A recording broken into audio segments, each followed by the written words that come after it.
কোনোবাই ইমানখিনি কাম কৰি। হেল্ল' ফ্ৰেণ্ডছ, আজি আনিলোঁ কচুৰ ঠাৰিৰ লগত মই মিছা মাছেৰে বনাম। কচুৰ ঠাৰিকেইটা ইমান ধুনীয়াকৈ বাছি ল'লোঁ, বাকলি এনেকৈ গুচাই এনেকৈ ইজিয়ে হয় কাটাত গুচোৱাত। কটাৰীৰে এনেকৈ টানি দিলে বাছ আহি যায়। হাতত খজুৱা নাই, এইটো দুধ কচুৱে হয়, প্ৰব্লেম নাই। মই মিছা মাছ দি বনাম। হেল্ল' ফ্ৰেণ্ডছ, কচুটো কাটি এনেকৈ বা ধুই পেলাই সৰু সৰুকৈ পিচ কৰি ল'লোঁ। আৰু এইফালে মিছা মাছ এয়া গৰম কৰি থোৱা আছে হালধি দি। গতিকে কেৰাহী বহাই দিলোঁ। মই ভাবোঁ এনেকুৱা তৰকাৰীত অকণমান সামান্য তেল বেছি দিলে ভাল লাগে। জোখতকৈ অলপ বেছি দিছোঁ সামান্য। এতিয়া মই দি দিম ইয়াতে জিৰা ফোৰণ। তেলটো গৰম হৈ লওক।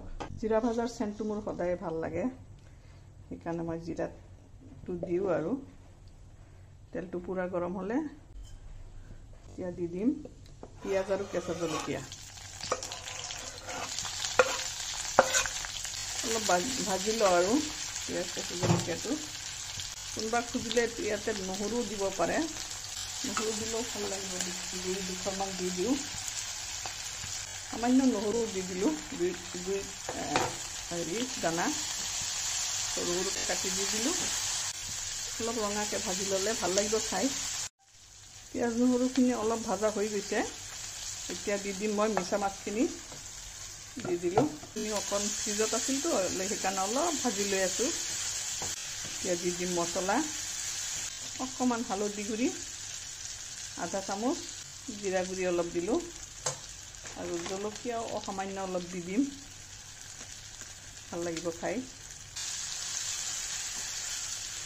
অকণমান পানী দি ভুনি লওঁ মাছখিনি, অকণ পানী দি ভুনি লওঁ মাছ আৰু মছলাখিনি নহ'লে কেঁচা গোন্ধটো থাকি যাব ন। আৰু এইটো দুধ কচুটোতো এনেও স্বাস্থ্যৰ কাৰণে ভালেই, পেটৰ কাৰণে বহুত ভাল হয়। আৰু ডিঙিত যিটো নধৰিব, এইটোতো আৰু খাই টেষ্ট লাগিব, বহুত টেষ্ট লাগিব। মই বহুত ভাল পাওঁ, কিন্তু ডিঙিত খজুৱাৰ কাৰণে অলপ প্ৰব্লেম পাওঁ। কিন্তু এই দুধ কচুটো একদম নখজুৱাই। এতিয়া মাছটো ভুনা হৈ গৈছে। এতিয়া কচু ঠাৰিকেইটা দি দিম, ডাঙৰ ডাঙৰকৈ কাটি থোৱা।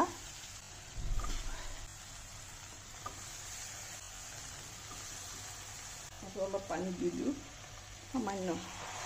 গতিকে এতিয়া বহুতখিনি নাটা হৈ গৈছে ন, অলপ সময় ঢাকি দি দিলে একদম কমি যাব, কচু ঠাৰিখিনি কমি যাব। গতিকে অলপ সময় ঢাকি দি সিজিবলৈ দিওঁ। 10 মিনিটমান হ'ল। এতিয়া গুচাই চাওঁ, এয়া বহুতখিনি কমি গৈছে আৰু কচুৰ পৰা পানী উঠিছে অলপমান। ভালেই হৈছে, সিজিব পানীত আৰু কমিব, একদম সিজি যাব। অলপ উল্টাই দিওঁ, মছলাখিনি গোটেইখিনিত লাগক। তাৰপিছত আকৌ ঢাকি পেলাই সিজাব লাগিব। তো পেষ্ট হৈ যোৱালৈকে সিজাম।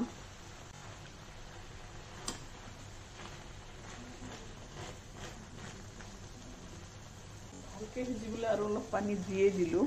এতিয়া 10 মিনিটৰ কাৰণে আকৌ ঢাকি দিওঁ, ভালকৈ গলি যাক। অলপ গুচাই চাওঁ, এতিয়া কোমলি গৈছে। এতিয়া লৰাই থাকিলে পানীটো শুকাই গ'লে চামুচেৰে অলপ পেষ্টৰ নিচিনা বনাই দিব লাগিব।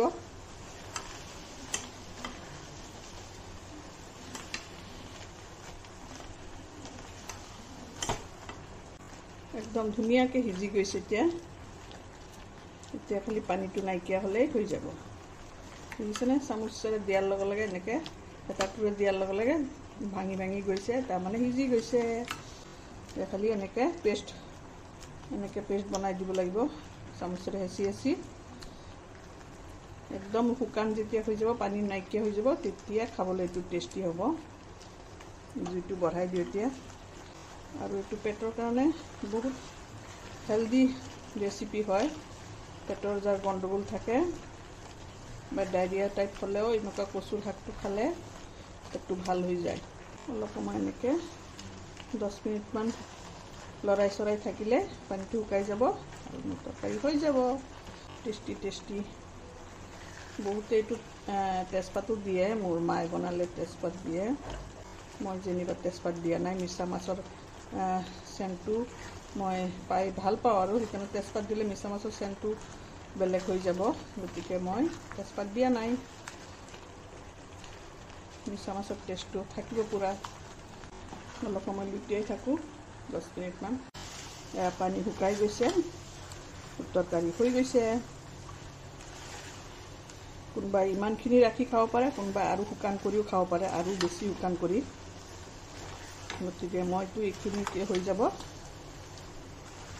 ধুনীয়াকৈ হৈ গৈছে। ভাতৰ লগত সানি খাবলৈ ভাল হ'ব। এয়া মিছা মাছ গোটা গোটা হৈ আছে, ভাঙা নাই। গতিকে হেল্ল' গাইজ, মোৰ ভিডিঅ'টো চাই যদি আপোনালোকৰ ভাল লাগিছে, লাইক শ্বেয়াৰ কৰিবলৈ নাপাহৰিব। ফেচবুকত চালে মোৰ আইডিটো ফ'ল' কৰি দিব, ইউটিউবত চালে মোৰ চেনেলটো বকুলছ কিচেন ছাবস্ক্ৰাইব কৰি দিব। গতিকে লগত থাকিব। আজিৰ কাৰণে টাটা বাই বাই। আকৌ লগ পোৱাৰ আশাতে নতুন এখন ভিডিঅ'ৰ সৈতে। তেতিয়ালৈকে বাই।